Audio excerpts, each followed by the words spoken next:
வணக்கம்.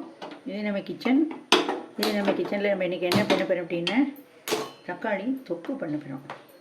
என்ன பண்ணணும், நல்லா இந்தமாரி நல்ல குழிவான பாத்திரமாக அகலமான பாத்திரமாக எடுத்துக்கோங்க. நான் வந்து கடலெண்ணெய் தான் விடுறேன். நல்லெண்ணெய் விட்டால் இன்னும் சூப்பராக இருக்கும். நான் நல்லெண்ணெய் கடலெண்ணெய் ரெண்டும் கலந்து விடலான் இருக்கேன். ரெண்டுமே செக்கில் ஆட்டின எண்ணெய் தான், ஒன்றும் பிரச்சனை கிடையாது. இப்போ எண்ணெய் காயணும். நம்ம தொக்குக்கு தேவையான கடுகு, இது வேறு எதுவுமே போடணுங்கிறது கிடையாது, ஈஸி மெத்தட். கடுகை போடணும், கடுகு நல்லா வெடிக்கணும். நம்ம விருப்பப்பட்டவா இதில் கடுகு தாளிக்கிறது இல்லாமல் இன்னும் கொஞ்சம் தனியாக கடுகு ஒரு டேபிள் ஸ்பூன் அளவுக்கு, ஒரு டேபிள் ஸ்பூனுக்கு வந்து வெந்தயம், ரெண்டுத்தையும் தனித்தனியாக வறுத்து ஆறின உடனே பவுட்ரு பண்ணி வச்சுட்டேன்னா தொக்கு இறக்கி வச்சுட்டு அந்த தொக்கில் போடலாம்.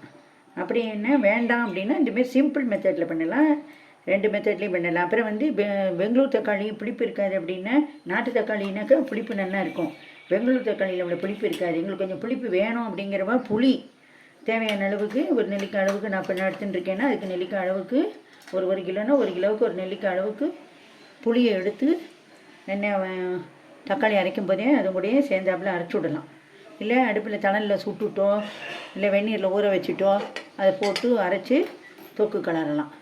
இப்போ கடுகு நமக்கு வெடிக்கணும். இப்போ நம்ம கடுகு நல்லா வெடிச்சு விட்டோம்.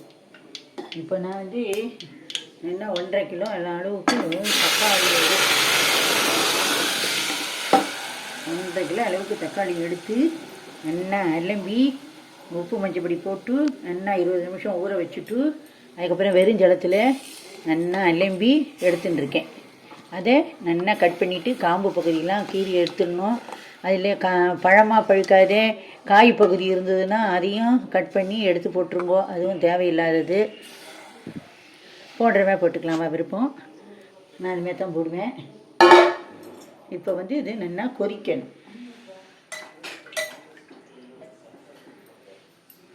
இது வந்து எதுக்கு வேணாலும் தொட்டுக்கலாம். பெரியவாளையும் சின்னம்மா வரைக்கும் இது வந்து ரொம்ப ஃபேவரட்டான டிஷ். இதுக்கு இப்போ ரொம்ப தேவையான அளவு மஞ்சப்பொடி, தனி மிளகாத்தூள், உப்பு, பெருங்காயம் எல்லாம் படணும். இப்போ நான் இதுக்கு வெல்லம் போடுறேன்.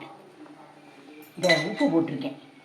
வெல்லம் ஒரு சிட்டி அளவு போடணும், ஆப்ஷன் தான், ரவாவா விருப்பம். இதுக்கு நான் வந்து 2 டீஸ்பூன் இல்லை ஒரு 3 டீஸ்பூன் அளவுக்கு மஞ்சத்தூள் போட்டுருக்கேன். அதுக்கப்புறம் மிளகாத்தூள் எல்லாத்தையும் இப்போயே போட்டுட்டேன்னா இது கொதிக்கும் போதே நல்லா பச்சை வாசனை போக அது பாட்டு கொதிச்சுன்னு இருக்கும். அவ்வளோதான். 4 டேபிள் ஸ்பூன் அளவுக்கு தனி மிளகாத்தூள் போட்டிருக்கேன். நம்ம இதில் வந்து தனி மிளகாத்தூள் தனி ஒரு ரெசிபியே போட்டிருக்கோம். தேவைப்பட்டவா ஆப்ஷன் பண்ணுறவா வந்து அதில் போய் பார்க்கலாம். இதை வச்சுட்டு நீங்கள் மீடியம் ஃப்ளேமில் வச்சுட்டு நீங்கள் பாட்டுக்கு உங்கள் வேலையை பார்க்கலாம். ஆனால் இது ஓப்பனில் வச்சுட்டேன்னா நல்லா தெரிச்சிடும். 4 பக்கமும் தெரித்து உங்களுக்கு கொஞ்சம் வேலையை கொடுக்கும். அதனால் நீங்கள் என்ன பண்ணணும் அப்படின்னா, இந்த நான் குக்கரில் இன்றைக்கி பண்ணுறதுக்கு காரணமே என்னென்னா, குக்கர் மூடியை போட்டுருவேன். விசில்லாம் விடக்கூடாது. குக்கர் மூடியை போட்டுட்டா வெளியில் தெரிக்காமல் இருக்கும், அது பாட்டுக்கு கொய்ச்சின்னு கிடக்கும். நீங்கள் தட்டை போட்டு மூடிட்டு அப்பப்போ கலர்றதுக்கு பதிலாக அதை போட்டு மூடி வச்சுட்டேன்னா அது பாட்டு கொதிக்கும். விசில் போட வேண்டாம். அதேமாரி கேஸ் கட்டு போட வேண்டாம், எதுவுமே பண்ண வேண்டாம். அது பாட்டுக்கு அது கொதிக்கும். வெளியில் தெரிக்காமல் இருக்கிறதுக்காகத்தான் இந்த மெத்தடு வழியே, வேறு ஒன்றும் இல்லை. இப்போ பாருங்க, விசிலை நம்ம எடுத்துடுறோம். கேஸ் கட்டியும் எடுத்தாச்சு. வெறும் மூடி இப்படி நம்ம போட்டுட்டோம்னா வெளியில் தெரிக்காமல் அது பாட்டுக்கு அது கொதித்து நின்று பச்சை வாசனை போக கொதிச்சுட்டு இருக்கும். எல்லாம் ரெடியாகி வரட்டும், பார்க்கலாம். இப்போது எந்த அளவுக்கு வந்திருக்குங்கிறத நம்ம பார்க்கலாம். பாருங்க, நான் வந்து கேஸ் கட்டும் படலை, விசிலும் வைக்கலை. வச்சேன்னா உங்களுக்கு இது சுற்றி தெரிக்காமல் கொள்ளாமல் உங்களுக்கு க்ளீனிங் மெத்தடுக்கும் வசதியாக இருக்கும். அதுக்காக தான் நான் இந்த மெத்தட் உங்களுக்கு நான் சொல்லிக் கொடுக்குறேன். இப்போ என்ன பண்ணுறேன், பெருங்காயம் கொஞ்சம் விட்டுக்கோங்க.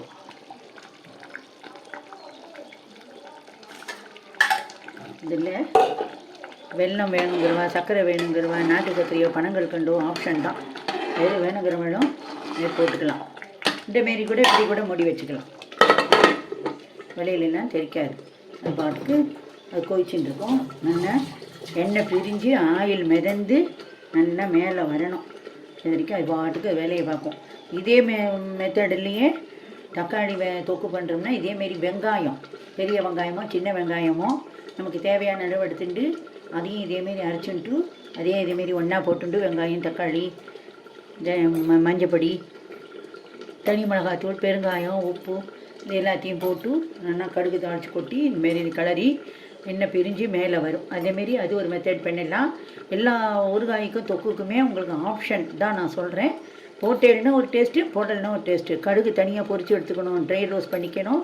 வெந்தயத்தை தனியாக வறுத்து எடுத்துக்கணும். ரெண்டுத்தையும் ஒன்றா சேர்த்து பவுட்ரு பண்ணி ஒரு ஜாரில் போட்டு ஒரு பாட்டிலில் போட்டு ஃப்ரிட்ஜில் வச்சுட்டேன்னா இந்தமாரி ஊறுகாய் இதெல்லாம் தேவைப்படும்போது கிளறி இறக்கி வச்சுட்டு அதுக்கப்புறமா இந்த பொடியை போட்டு சுற்றி நல்லெண்ணெயை விட்டு கிளறி இறக்கிடுங்கோ. இப்போ இது நல்லா சுண்டி வரட்டும், பார்க்கலாம். இப்போ நம்மளது தொக்கு ரெடி ஆகிட்டேன்னு பார்ப்போம். அருமையாக ரெடி ஆகிட்டு போதும், இந்த அளவுக்கு போதும். நான் இன்றைக்கி இதுக்கு கடுகு பொடி, வெந்தய பொடியெலாம் போடலை. போடுறவா போடுங்க, அவ்வளோதான். இது ஆறினதுக்கு அப்புறம் மறுபடியும் கொஞ்சம் இதில் நல்லெண்ணெயை பச்சையாக விடணும். பச்சையாக விட்டு அப்படி கிளறி விட்டுட்டு ஒரு சைடு நல்லா ஆறினதுக்கப்புறமா ஒரு பாட்டில்லையோ ஒரு பாத்திரத்துலையோ ஒரு சம்பளத்துலையோ ஸ்டோர் பண்ணி வைக்கணும். நான் இப்போ அடுப்பை ஆஃப் பண்ணிடுறேன். இது அப்படியே இருக்கட்டும், இந்த சூட்லேயே இருக்கட்டும். நல்லா ஆறினதுக்கப்புறம் பாட்டில் எடுத்து ஸ்டோரேஜ் பண்ணுறத காட்டுறேன். நான் நம்மளோட தக்காளி தொக்கு நல்லா ஆறி கெட்டியாக ஆகிடுச்சு, ஜம்முன்னு ஆகிடுச்சு. இதுமாரி ஒரு கேஸில் டப்பாலையோ இல்லை ஒரு கண்ணாடி பாட்டிலில் ஸ்டோரேஜ் பண்ணி வச்சுன்னு விடுங்கோ. நல்லா ஒரு 15 நாள் 10 நாள் நம்ம சாப்பிட்றத பொறுத்து களி ஆகிடும்.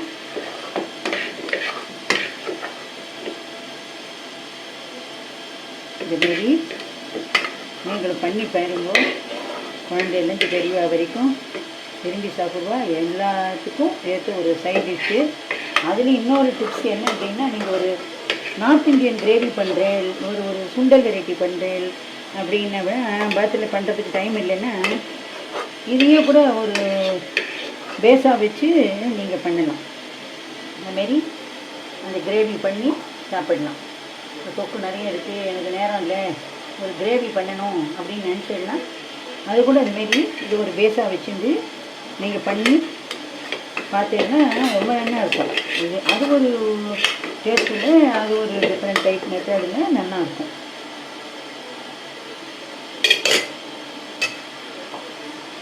இப்போ மேலே பண்ணிட்டோம். இதிலே வேணால் நல்லெண்ணெயை விட்டு நிறைய நல்லெண்ணெயை விட்டு நல்லா சொதன்னு விட்டு இறக்கி வச்சு நீங்கள் சாப்பிட்டுக்கலாம்.